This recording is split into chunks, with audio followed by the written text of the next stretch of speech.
Okay, so for today we continue with 5.6, interference of wave. So this is the fourth phenomenon that you learn. The first one, before this you have learned reflection of wave. The second one is refraction of wave. The third one is diffraction of wave. And the fourth one is interference of wave. Okay, so dalam diffraction hari tu kita dah belajar when the wave pass through a slit or around an obstacle kan, a barrier. So when it pass through a slit, okay, adanya celah. So gelombang datang. After that it will diffracted, kita katakan, dia spread out of wave after passing through this slit.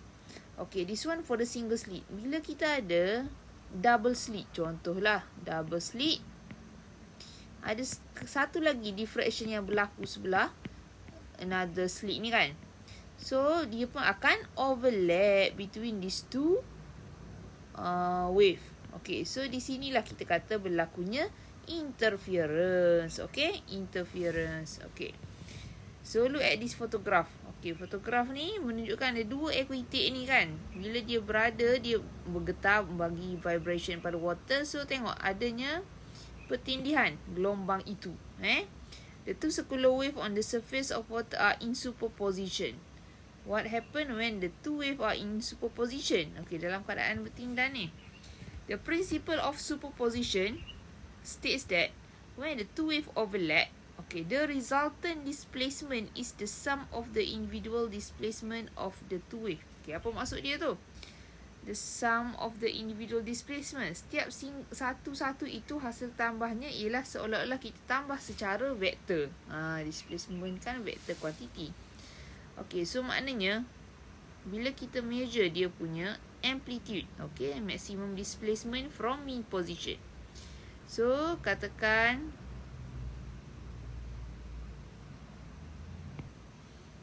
katakan kita ada satu wave P, okay, move to the right with the amplitude 3 meter. Okay, datang lagi another one wave from Q, from right to the left with amplitude 3 meter. So once during superposition, waktu dia bertindan, dia akan menjadi, okay, kita totalkan dia punya displacement 3 meter plus 3 meter. So it will be 6 meter lah. Waktu dia bertindih itu. And after superposition, dia meneruskan perjalanan. Tadi P nak pergi ke kanan kan. Okay, so teruskan bergerak ke kanan. Q tadi asalnya nak ke kiri. Okay, teruskan ke arah kiri. Just ketika mana dia bertindih, dia punya total displacement is the vector sum lah.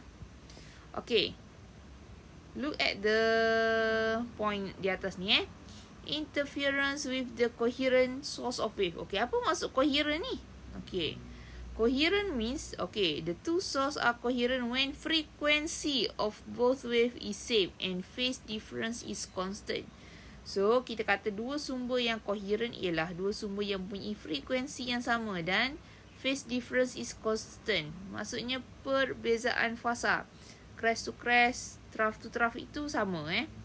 Superposition of wave produce constructive and destructive. Okay, maka interference ini, fenomena interference ni will produce either constructive or destructive.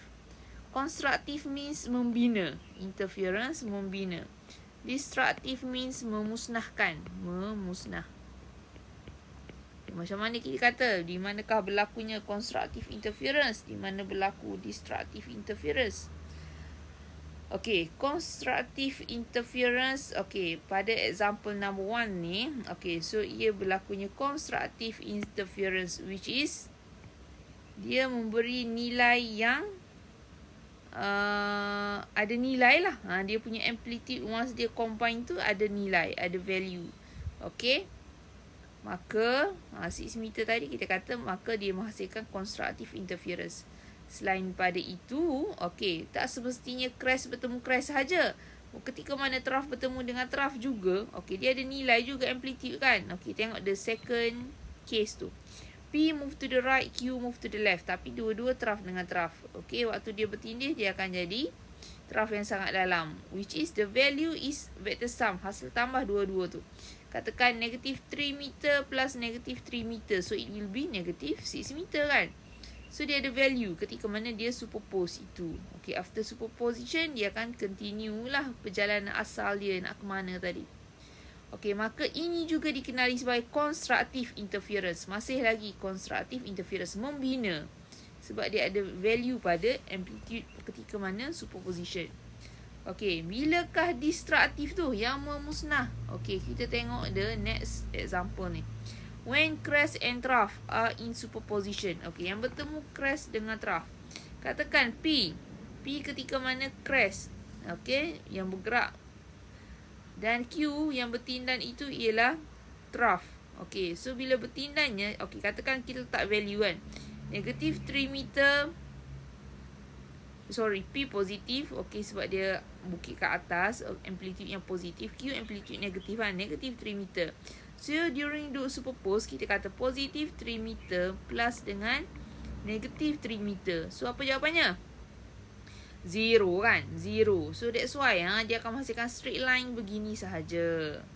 So, ketika ini kita kata dia destructive. Memusnahkan. Menyebabkan value amplitude dia menjadi 0 ketika mana dia superpose.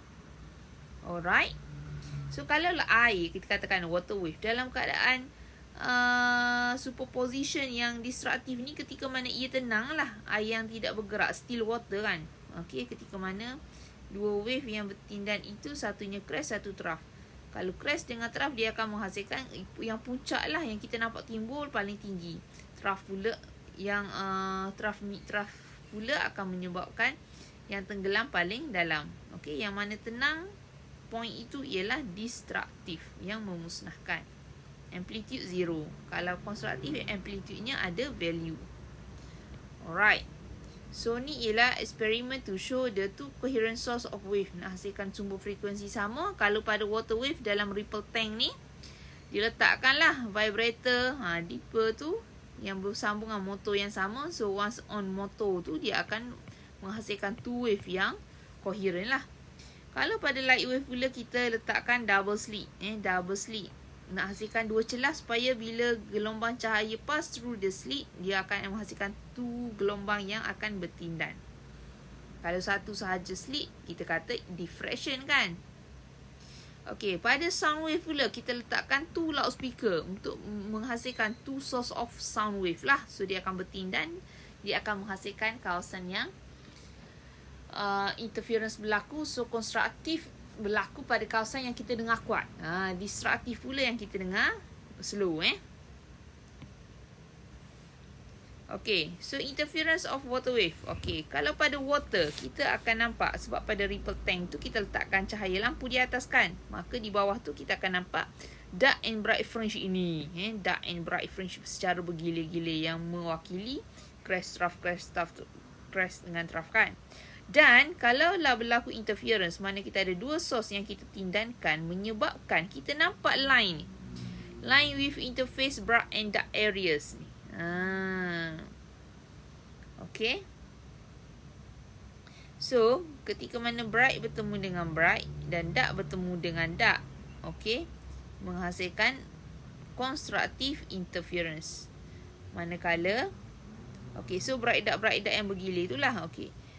Grey area pula yang mana kita nampak dia secara nampak kelabu ni. Okey, so hakikatnya dia berlakunya destruktif. Ketika itu air dalam keadaan yang tenang lah, tak bergelombang ke atas atau ke bawah. Okey, interference of light wave pula pada cahaya kita nampaklah bright and dark fringe kalau kita suluh laser kan ataupun sumber lampu. Okey, pada dua celah itu, yang bila melalui dua celah itu kita akan nampak pada screen. Okey, dark bright fringe ni secara alternate bergila-gila. So, kalau smaller distance of separation slit, kalau jarak antara dua slit, dua celah itu kecil, rapat antara duanya, maka menghasilkan image ini. Bila celah itu jauh, luas, jauh antara satu sama lain yang menghasilkan gelombang itu, maka image yang terdapat begini. Kenapa dapat image begini? Nanti kita buktikan by calculation nanti. Okey, kalau interference of sound wave, okey, letakkan two loudspeaker dan sambung dengan audio signal generator yang sama, maka kita letakkan skrin di hadapan. Pada satu jarak, letakkan skrin. Dan di skrin itu, kita detect guna CRO lah. Sama ada kita akan dapat loud atau soft. So, kita akan dapati loud and soft sound secara alternate. Loud, soft, loud, soft, loud, soft. Yang mewakili konstruktif, destruktif lah. Okay, so now, draw the pattern of wave interference. Okay, yang ni kena pandai lukis. Dan kena tahu sebab nanti nak kira berdasarkan situasi ini. Okay, two source kita tadi kan yang nak menghasilkan sumber gelombang yang koheren tadi. Distance between these two source we label with A. Okay, A.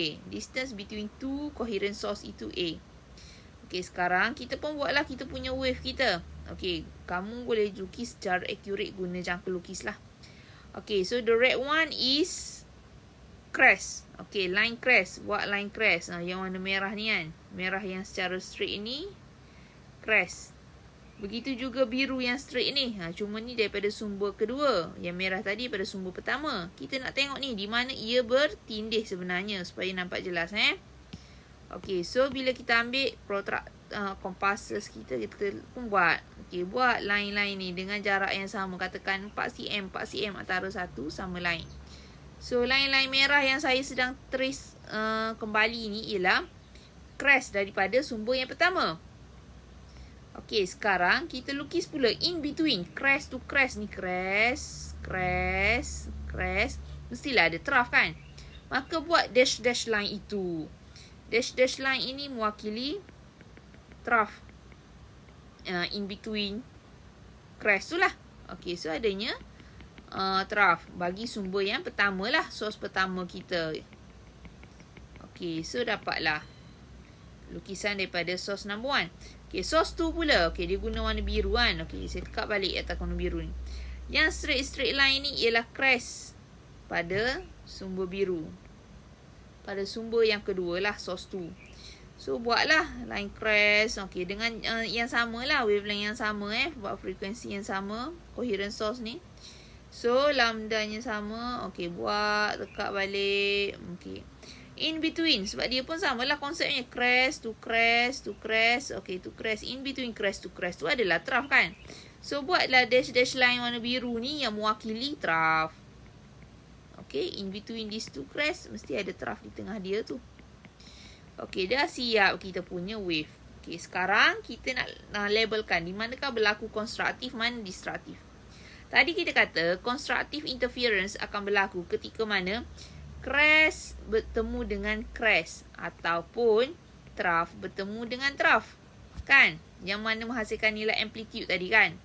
So, di situ konstruktif berlaku. Okey, cuba kita plotkan where crest meet crest antara source 1 dengan source 2. Okey, crest meet crest. Okey, yang ni. Kan? Line yang terang ni. Yang saya buat warna orange pula ni. Di mana line merah bertemu dengan line biru yang bukan dash line lah, yang straight line. Sebab yang straight line itulah yang crest kan. Crest meet crest, crest meet crest. Okey, label semua. Okey, crest meet crest. Mana lagi? Crest meet crest. Okey, mana point-point pertindihan tu kita label dengan warna orange. Okey, so orange saya labelkan dengan orange color. Crest meet crest. Okey, label lagi. Mana lagi yang kita nampak crest meet crest? Yang nampak dalam image ni sekarang. Okey, dah. Tak ada dah. Maka, di mana crest meet crest ni, kita kata dia ialah point antinode. Antinode. Okey. Sama juga dengan trough meet trough. Antinode juga namanya. Okey, katakan kita masih lagi menggunakan warna okey, buat warna lain supaya kamu nampak kuning lah. Kuning.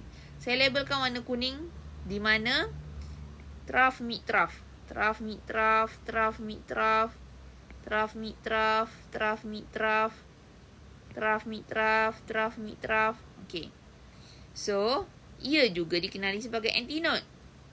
Maka, line kuning dengan line dot warna kuning dengan dot warna orange ni, bila kita sambungkan dia, kita panggil dia sebagai antinodal line. Antinodal line. Antinodal line. Antinodal line.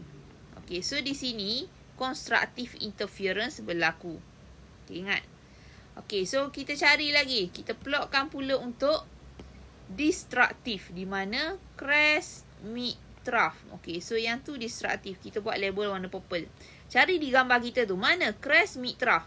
Tak kisahlah crest pertama bertemu trough sumber kedua ataupun crest sumber kedua bertemu trough sumber pertama.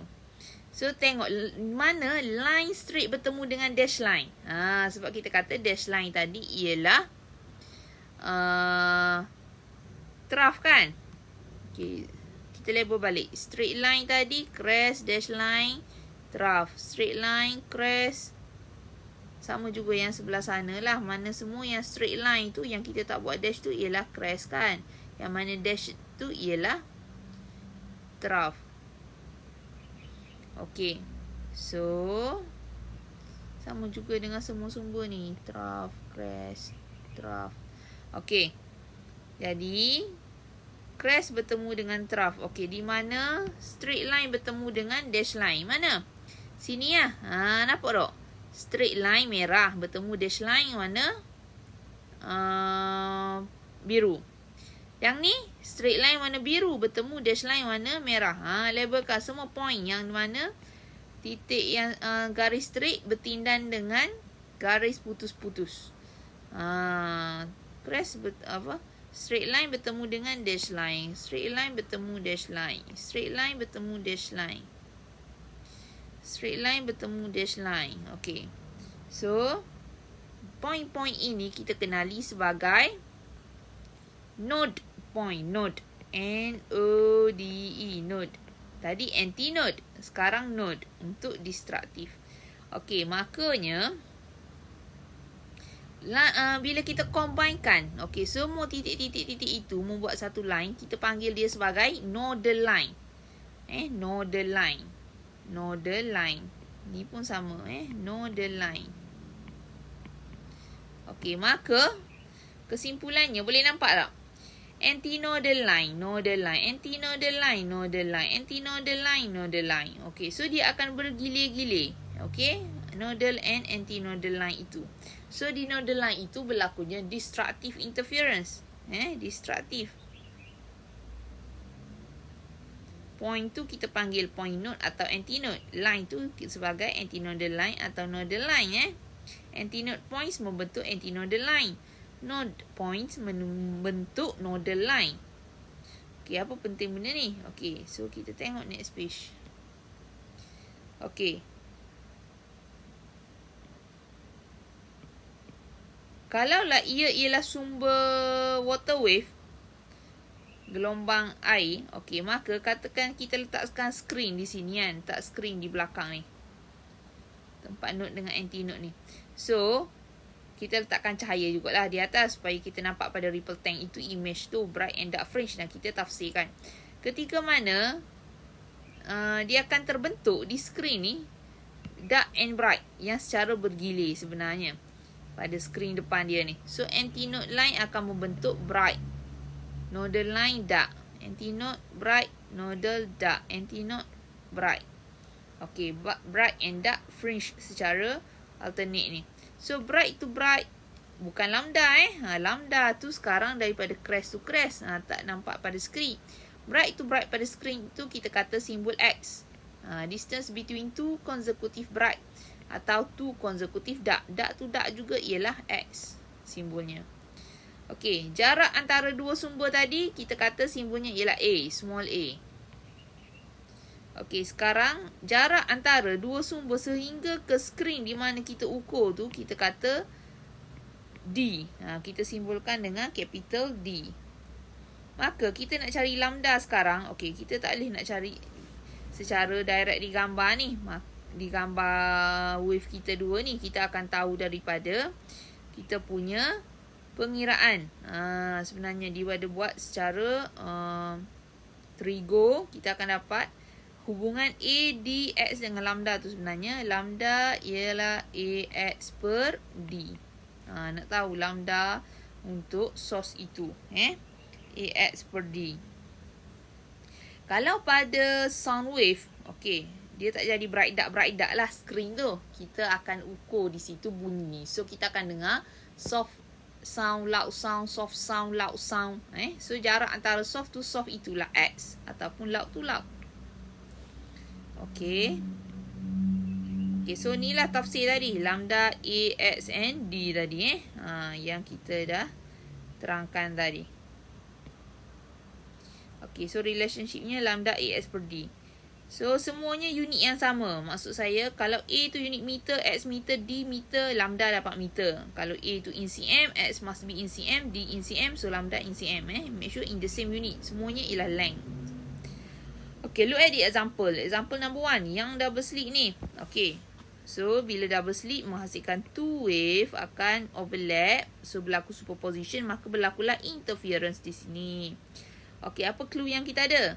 Yang double slit, okay, dia punya jarak double slit itu antara dua celah ialah 0.4 mm. Lagi maklumatnya dia kata D, distance between two double slit to the screen is 3 meter.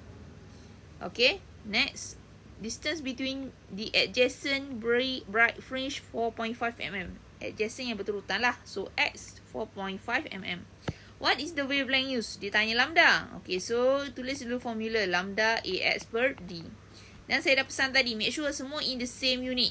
So paling mudahnya buka lah mili ni. Tukar kepada meter semuanya.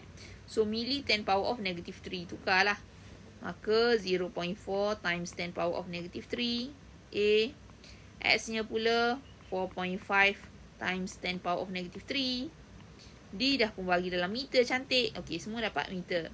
So tekan-tekan kalkulator dapat jawapan berapa meter. Okay.